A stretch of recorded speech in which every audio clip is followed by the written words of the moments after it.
I was born in Vietnam, grew up in a mud hut. And the thing is, in Vietnam, to go to school, it's not like over here, like it's free. You gotta pay for it. My parents, my whole family was a field worker. So we work out in the rice field. And since I was 6 to 7 year old, man, I was down the rice field helping my parent out because they couldn't pay for my education. So I have no formal education in Vietnam. I can speak the language, but I cannot read or write. So I can speak fluently Vietnamese, but I can't read or write nothing, man. So when I go to a restaurant to eat, I love it when they have pictures, but when they have just writing, I like, oh, come on, man, shit. I can't read English and I can't read Vietnamese. What's going on? So I was fortunate enough to come to America at the age of 9. And just like you, man, I knew deep inside of me, man, that I have the work ethic, that I'm willing to work and grind from the bottom up. So at 17, you know, I dropped out of high school. Obviously, my parents was very upset. My mom cried about it because she's like, well, I worked so hard, brought you all the way over here. I want you to get a degree. I want you to be that doctor, that lawyer, that engineer, whatever it is. They want to see me sitting in the office and make a boatload of money doing nothing.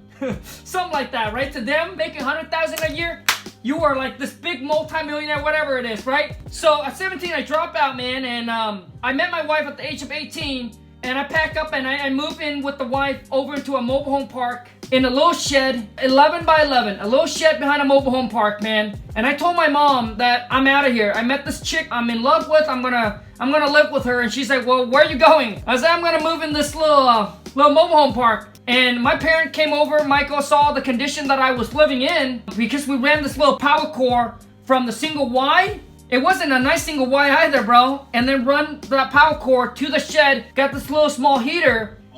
Yeah, winter time it was bad, man. So we stayed there from the age of 18 all the way to 23. When I tell people this, people are like, are you in America? I was like, yeah, I was in America. But my wife and I sacrificed because the wife, she didn't want to put any money into renting. She said that the day that I will move out of here is the day that I'll move into a house. And that happened when we're at the age of 23. Like throughout my life, man, even up until I was in like my early 20s, I was super shy, insecure as...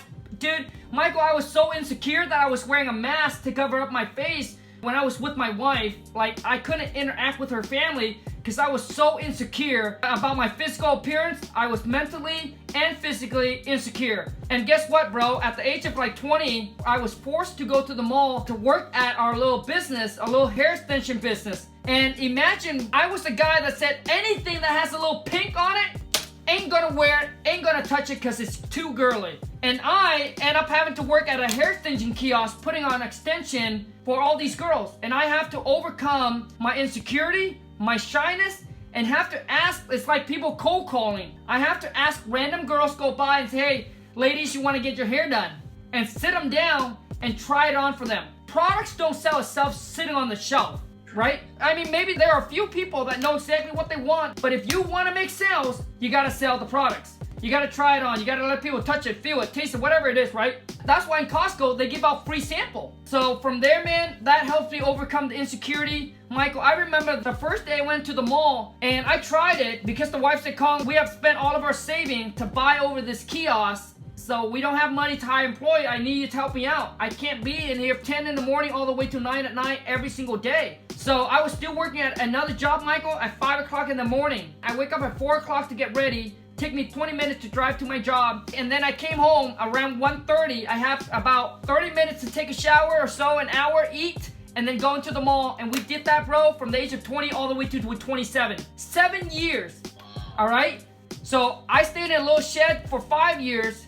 Work a 2 job for 7 years, and in between, man, it was like no trip, only one vacation that was given to me by my company, which they pay for everything. So when you work there for X amount a year, they'll give you a vacation trip. That was only the vacation, and that was to Hawaii. And man, I mean, from that on, dude, I mean, my wife and I, it's like since we're 18, since we met, Michael, we were like sacrifice, do whatever it takes, morally, ethically. But which means it's just grinding hard, not going on vacation, not partying, not having fun, no drinking, no nothing. Like all we do is focus on work, save money for our future. Because we didn't want to work until we're like 40. It's a long time. And at the time, Michael, my wife and I, our mentality was all about show them, don't tell them. Because how many of us sit down at a party with our friends, our uncle, our cousin, family, whoever it is. There's someone in there that talks really big. Oh, I'm gonna go out there, I'm gonna do this, I'm gonna make this money, I'm gonna show you how it's like all this big talk. But how many do it? How many did it? How many made it? So when we're living there, Michael,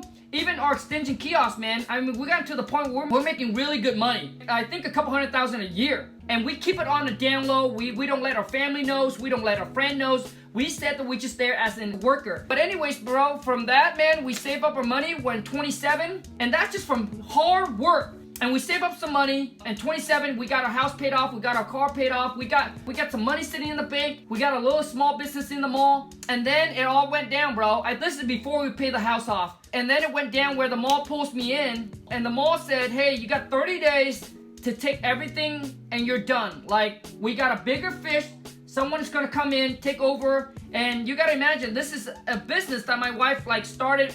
You know, it's like a little baby. Someone come and say, I'm gonna take away your baby. It's like, for example, like right now we're making money in wholesaling, and all of a sudden the government say, hey, no more wholesaling. It's like a big shock, you know what I'm saying? So somebody tell us like, hey, you gotta shut down, like gone. We felt like, wow, the biggest source of our income is now gone. When it's like, that's all you have to do throughout your life. What else are you gonna do? Like, you know, you weren't aware of to do anything else. So at that moment, man, we knew that we have to come up with plan B.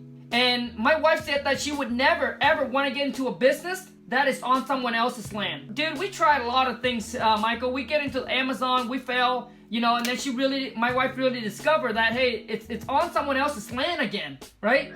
You build on someone else's land again. Amazon called the shot. If your product sells good, they take over your products. So a bunch of stuff, man. And we're like, you know, real estate is the route that we want to go. So we went into real estate. And from that on, man, I went into the whole fix and flip game. It was a disaster. Then I discovered wholesaling, and obviously, I think we started at the age of 28, man. Went in it, same thing, Michael. Frustrated, overwhelmed, stressed out. We have to pay a bunch of money to go to all these seminars. You know what I mean? Right. Oh, exactly. I know exactly. And the thing is, like, I was seeking for that mentor. Not just teach it, but I also want to know that he's doing it. So anyways, man, I was 6 months in, I had enough. I just didn't want to see the next 6 months of my life or next year of my life, 2 years of my life to go by and I'm barely moving the needle. Like, I'm have no problem taking action. I'm not knowing which direction I'm going. Like, when you are not confident, like, you know, when you're not confident that you're moving in the right direction, it's hard to go all in on it. Absolutely.